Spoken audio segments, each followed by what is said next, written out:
네, 안녕하십니까. 주도입니다. 자, 이번 시간에는 데이터 통신, 정보통신 5번째 시간이고요.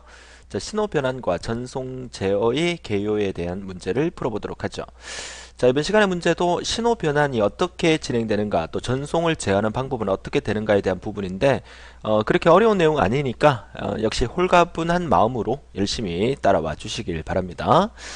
자, 1번 문제는 원래의 신호를 다른 주파수 대역으로 변조하지 않고, 자, 변조하지 않고 전송하는 방식을 우리가 베이스밴드 전송 방식이라고 하고, 변조하고 전송하는 방식을 우리가 브로드밴드 전송 방식이다, 이렇게 우리가 배웠었죠. 너무 쉬운 문제고 정답은 가번이 되겠습니다. 자, 2번 문제는 그림과 같은 형태로 베이스밴드 신호를 나타내는 신호 방식은, 자, 다른 거 다 떠나서 일단은 좀 총정리를 하는 의미에서 한번 들여다보면, 가운데 이 0을 기준으로 위쪽과 플러스 쪽과 아래쪽을 같이 움직인다는 것은 일단 복류라는 말을 우리가 쓰게 되고요. 그리고 1을 만날 때마다 방향이 바뀔 때는, 첫 번째 1일 때는 이 플러스 쪽에 위로 올라왔다가 그 다음에 1을 만났을 때는 마이너스 쪽으로 내려간다. 다시 0일 때는 그대로 유지하면서 1을 만날 때마다 방향이 바뀌게 되는 이런 형태를 우리가 바이폴라 방식이다, 이렇게 배웠었죠. 그래서 이 문제의 정답은 라번인데, 일단은 이런 그 그림을 들여다봤을 때 단유나 복유냐 이거 구별할 수 있어야 되고, 또 이를 만날 때마다 방향이 바뀌는 형태의 이제 바이폴라 방식이냐를 구별할 수 있어야 되고, 그 외에 이제 그 RZ 방식이라 해서 리턴 투 제로 방식의 의미, 그리고 NRZ라 그래서 non return to zero 방식에 대한 의미, 자, 이 정도 기억하신다면 이와 같은 문제는 너무 쉽게 해결할 수 있지 않을까, 그렇게 생각을 합니다. 잘 정리해 주시기 바라요. 자, 이어서 3번 문제는, 자, 아날로그 데이터를 디지털 신호로, 그러니까 아날로그 신호를 디지털 신호로 변조한다, 이 말이죠. 그러니까 바꾼다, 이 말입니다. 자, 그럼 여기서 가장 적합한 방법은 바로 PCM 방식이죠. PCM 방식이 대표적인 아날로그 신호를 디지털로 변환하는 방법이에요. 그 PCM 변조 방식의 아날로그를 디지털로 변환할 때 우리가 썼던 방식이 표양부, 이렇게 외웠나요? 그죠? 그래서 표본화, 양자화, 부호화, 그리고 한 단계 더 간다 그러면 복호화라는 과정까지 진행이 되게 됩니다. 복호화. 그래서 표양부복, 표양부, 이렇게 외우라고 말씀을 드렸었죠. 그 중간에 이제 표본화에 대한 의미와 양자화에 대한 의미, 부호화의 의미까지도 알아야 되지만, 시험 문제에서는 이 4번처럼 단지 PCM 방식의 순서를 묻는 형태의 문제도 자주 출제되고 있기 때문에 이 첫 번째 글자 따서 표양부복 이렇게 반드시 외워두셔야 됩니다. 정답은 일단 가번이고요. 자, 그러면 이제 다음 페이지부터 구체적으로 표본화, 양자화에 대한 질문을 하게 되겠죠, 문제에서. 자, 그러면 5번 문제를 보면 어떤 신호가 FT 또 FT를 가지고 있는 이 최고의 주파수의 2배 이상으로 채집하면, 자, 이 말이 상당히 중요한 말입니다. 항상 채집은 2배 이상 해야 돼요. 그래야 노이즈 같은 것을 없앨 수 있기 때문이죠. 그래서 2배 이상으로 채집하면 채집된 신호는 원래의 신호가 가지던 모든 정보를 포함하게 된다. 원래의 신호에서 A, B, C, D가 있었다면 그냥 원래의 신호를 그대로 뽑아내면 A, B, C, D 중에서 뭐 D가 잘려서 안 보인다든가 이런 경우가 발생할 수 있어요. 그러니까 항상 2배로 튀겨서 이렇게 채집하게 되면 전체를 다 볼 수 있다는 이런 의미를 갖고 있죠. 그래서 뽑아내는 것을 우리가 뭘 한다? 표본화라고 하죠. 표본화. 그래서 표본화 다음에 양자어로 가고, 양자어 다음에 부어로 간다. 그래서 표양부로 우리가 외우라고 말씀을 드렸었고요.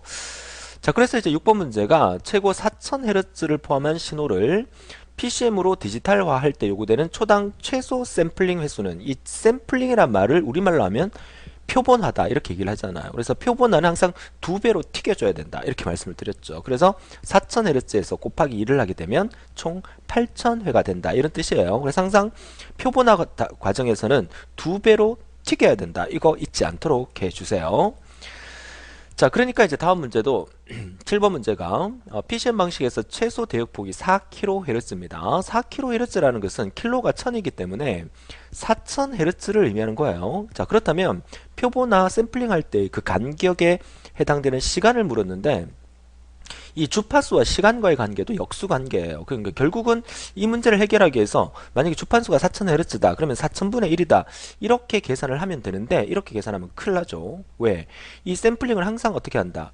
표본화를 2배로 튀겨서 해야 된다, 이렇게 말씀드렸잖아요. 그래서 4000Hz를 얼마로? 2배로 튀겨서 8000Hz로 만들게 되죠. 그래서 정답은 얼마? 8000분의 1이라는 값이 나와요. 8000분의 1이라는 것은 0.00 1, 2, 5 이렇게 되죠. 000이죠. 여기 3개죠. 0.000125가 나와요. 그러면 여기서 정답은 0.000125 세컨드 이렇게 됩니다. 근데 단위가 없죠. 그래서 이 단위를 맞출 때는 마이크로 세크 할 때 이 마이크로라는 의미가 10의 마이너스 6승을 의미하는 거죠. 우리 단위 정리 다시 한번 더 해보겠습니다. 우리가 저지난 시간에 우리가 계산 문제를 많이 풀어봤을 때 밀리초라는 말을 많이 나왔었죠. 밀리초 다음이 마이크로초가 되고 마이크로초 다음에 나노초가 됩니다. ns 나노초 다음에 피코초가 되고 피코초 다음에 fem토초 fem토초 다음에 s죠. fem토초 그 다음에 아토초 이렇게 돼요. 그러니까 밀리초를 10의 마이너스 3승 1000분의 1이라는 뜻이죠. 0.001 마이크로초가 10의 마이너스 6승이고요. 나노초가 10의 마이너스 9승 피코초가 10의 마이너스 12승 fem토초가 10의 마이너스 15승 그리고 아토초가 10의 마이너스 18승 이렇게 우리가 단위를 쓰고 있습니다. 그 중에서 우리가 마이크로초를 물었는데 정답은 0.000125니까 소수점을 뒤로 몇 칸? 6칸을 10의 마이너스 6승이니까 6칸을 뒤로 보내면 되죠. 그러면 정답은 125 마이크로 세컨드 이렇게 나오겠죠. 이 문제는 이제 쉽게 해결할 수 있는 부분이 가나다라에 125라는 글자가 가밖에 없었기 때문에 물론 여러분들은 가번을 답을 해서 맞췄을 거라고 보지만 반드시 우리가 4000으로 계산하는 게 아니라 샘플링은 2배로 튀겨야 되기 때문에 8000으로 계산을 해서 8000분의 1로 계산해야 된다는 것을 명심하시기 바랍니다. 자, 8번 문제는 음성 주파수 대역이 4kHz래요. 디지털하기 가장 적절한 샘플 주파수는 역시 2배로 튀겨야 되니까 4 곱하기 2를 하게 되겠죠. 4 곱하기 2를 하게 되면 얼마가 돼요? 8kHz가 되겠죠? 그러면 항상 전체를 오류 없이 다 뽑아내야 되기 때문에 8kHz 이상이 돼야 돼요. 그래서 정답이 만약에 8kHz가 있었으면 그게 답이겠지만 없었으면 그거 이상인 걸 뽑아내야 되기 때문에 라번으로 답을 하셔야 됩니다. 무슨 뜻인지 아시겠죠? 샘플링은 반드시 2배 이상으로 튀겨야 됩니다. 자, 그리고 이어서 9번 문제. 자, 꽃의 색깔을 관찰하여 256단계의 코드화해서 실시간 전송하려 한다. 자, 우리가 정보 처리 그 자격증을 공부하면서 정보 처리는 컴퓨터로 모든 데이터를 처리하기 때문에 항상 이진수의 원리에 입각을 해야 돼요. 자, 256이라는 것은 이진수의 2의 몇 승을 나타내는 거죠? 그렇죠? 2의 8승을 나타내는 거죠. 2의 8승이기 때문에 이건 당연히 라번이 답이에요. 그러니까 256개를 표현하려 그러면 비트 수가 2의 8승계가 필요한 거니까 8비트가 필요하다 이런 의미로 이해를 하시면 돼요. 정답은 라번이 되겠고요. 자, 10번 문제는 디지털 데이터를 아날로그로 변환한다. 디지털을 아날로그로 변환할 때 대표적인 게 세 가지가 있죠. ASK 그러니까 진폭 편의 변조, PSK 위상 편의 변조, FSK 주파수 편의 변조 세 가지.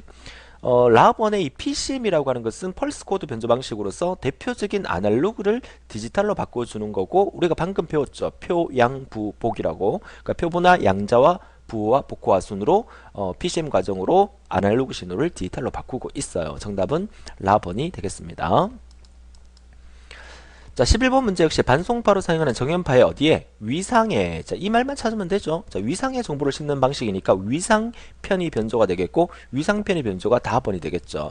가번의 앰플리튜드 뭡니까? 진폭, 프리퀀시, 주파수. 그죠? 그래서 진폭 편의 변조냐, 주파수 편의 변조냐, 위상 편의 변조냐를 묻는 거죠. 자, 그런데 이 세 가지 말고 하나 더 있는 게 뭡니까? 진폭과 위상을 합한 거죠. 이걸 우리가 뭐라 부릅니까? QAM이라 부르죠. QAM이라고 부르는 게 우리가 다른 말로 이렇게도 표현해요. 진폭과 위상을 편의 변조하는 거다 해서 APSK라고도 표현을 해요. 다른 말로 QAM이라고도 표현을 하고요. 그래서 아날로그 데이터 전송 방식 중에서 비트 전송률 높이기 위해서 각각 벡터의 위상뿐만 아니라 진폭도 함께 변화시키는 변조 방식은 APSK 또는 QAM이라고 합니다. 정답 나번이고요. 반드시 기억해 주시기 바라요. 자, 이어서 4.1 단원으로 넘어가서 4.1 단원에서 전송을 제어할 때에 속하지 않는 것은 전송 제어할 때는 당연히 입출력을 제어해야 되고요. 그 다음에 동기를 제어해야 되고 오류가 있으면 오류를 제어해야 되겠죠. 보안? 이건 아니죠. 정답은 라번이 되겠고요. 자, 2번 문제 별표 5개. 그죠? 너무 쉬운 문제이긴 하지만 시험에 아주 자주 출제되는 문제죠. 제가 그 본강에서 나비 모양으로 외우라 그랬습니다. 우리의 목적은 데이터의 전송이니까. 자, 데이터의 전송을 할 때 맨 처음에 뭐부터 합니까? 물리적인 회선 연결을 먼저 하고 그 다음에 링크를 확립하고 그 다음에 데이터 전송한 다음에 반대로 링크부터 잘라주고 그 다음에 회선을 잘라줘요. 그러니까 양쪽에 이제 회선을 연결하고 회선을 절단하는 것을 물리적이라 한다면 링크를 확립하고 링크를 절단하는 것은 논리적인 의미다 라고까지 말씀을 드렸죠. 정답은 몇 번이 되겠어요? 가번이 되겠죠. 가번. 그래서 항상 나비 모양으로 이제 메시지 전송, 그죠? 전송 부분이고, 자, 이거 메모해 보세요. 그 다음에 이쪽에 이제 링크를 확립하고 링크를 잘라주는 게 가운데 있고, 회선을 연결하고 맨 마지막에 회선을 잘라준다. 이렇게 외우시면 되는데 안쪽은 논리적인 방법이고 바깥쪽 회선은 물리적인 의미를 나타내는 거다. 여기까지 정리하신다면 뭐 이 부분은 완벽하게 맞출 수 있다라고 말씀을 드립니다. 자, 역시나 이번 시간도 좀 짧게 진행을 했고요. 신호 변환에 대한 개념과 종류를 잘 정리하셔야 되고 또 전송 제어의 메시지 전송, 회선, 그리고 링크라는 부분, 이 부분을 잘 정리해 주시면 좋겠습니다. 자, 다음 시간은 데이터 통신, 정보 통신의 여섯 번째 시간으로 데이터 링크 제어와 프로토콜에 관련된 것도 상당히 중요한 부분이니까 본 강의 잘 들으시고 여러분 직접 문제를 풀어보시고 체크 문제 풀이 강의로 들어오시기 바라요. 즐거운 하루 되시고 다음 시간에 뵙겠습니다. 수고하셨습니다.